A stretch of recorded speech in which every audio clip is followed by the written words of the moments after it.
दोस्तों नमस्कार। इतिहास गवाह है कि अभिमान मनुष्य के पतन का कारण बनता है। बात पंडित ईश्वरचंद्र विद्यासागर के समय की है। पंडित ईश्वरचंद्र विद्यासागर के पास नवद्वीप का एक कट्टर ब्राह्मण आया। जब वह पहुंचा तो देखा कि पहले से ही बहुत सारे ब्राह्मण वहां बैठे हुए थे।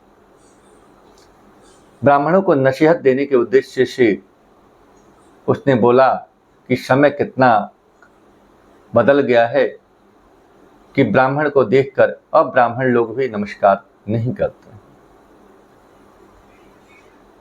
वो शायद यह भूल रहे हैं कि ब्राह्मण सर्व वर्णों में श्रेष्ठ है। ब्राह्मण ने ही वेद शास्त्र की रचना की और जगत के कल्याण के लिए इसको प्रकाशित किया।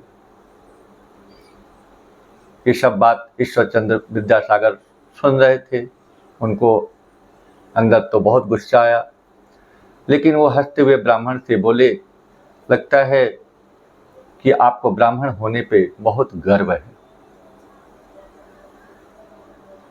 शायद आपको मालूम होगा कि दशावतार में भगवान विष्णु ने एक बार वराह का भी अवतार लिया था।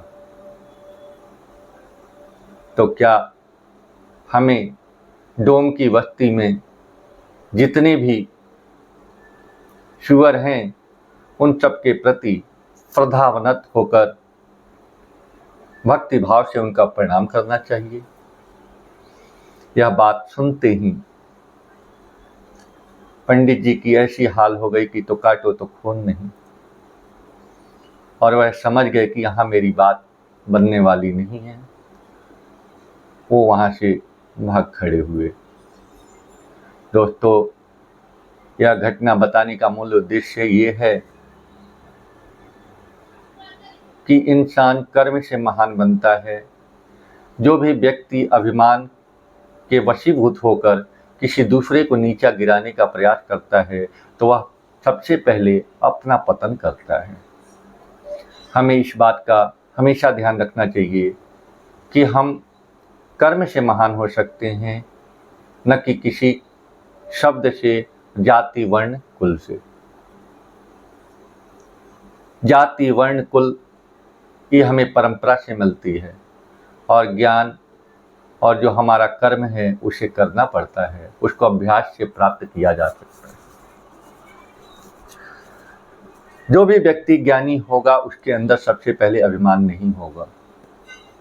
अभिमानी व्यक्ति ही दूसरे को नीचा गिराने का प्रयास करता है। अभिमानी व्यक्ति ही बात बात में क्रोधित होता है। अभिमान मनुष्य को नीचे गिराता है। हमें इससे बचना है। चाहे आप नौकरी कर रहे हैं या घर में रहते हैं और लोगों का सहयोग लेना चाहते हैं, लोगों का प्रेम पाना चाहते हैं, तो आपको अभिमान निकालना पड़ेगा। अभिमान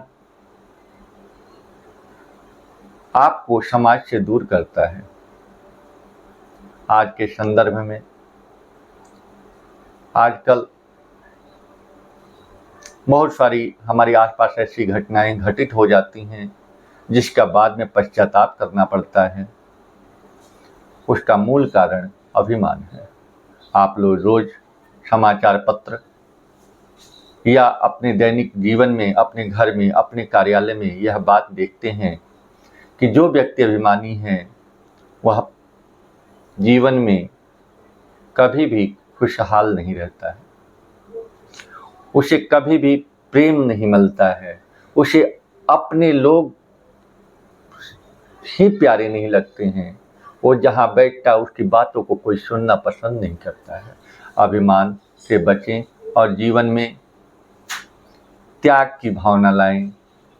आपके पास ज्ञान अगर है तो उसको अभिमान के द्वारा प्रदर्शित न करें। ज्ञान होना बहुत अच्छी बात है, लेकिन अभिमान वश उसको प्रदर्शित करना, उसका प्रदर्शन करना और उस ज्ञान का दूसरे को नीचे गिराने के उद्देश्य से उपयोग करना बहुत ही घातक है। इससे बचना चाहिए हम सबको। हम लोग बहुत बड़े ज्ञानी नहीं हैं। हो सकता है कि हम जितना जानते हैं उससे अगला ज़्यादा जानता हो। तो इन सब बातों को लेके किसी को भी यह हक नहीं है कि अपनी बात दूसरे के ऊपर थोपे।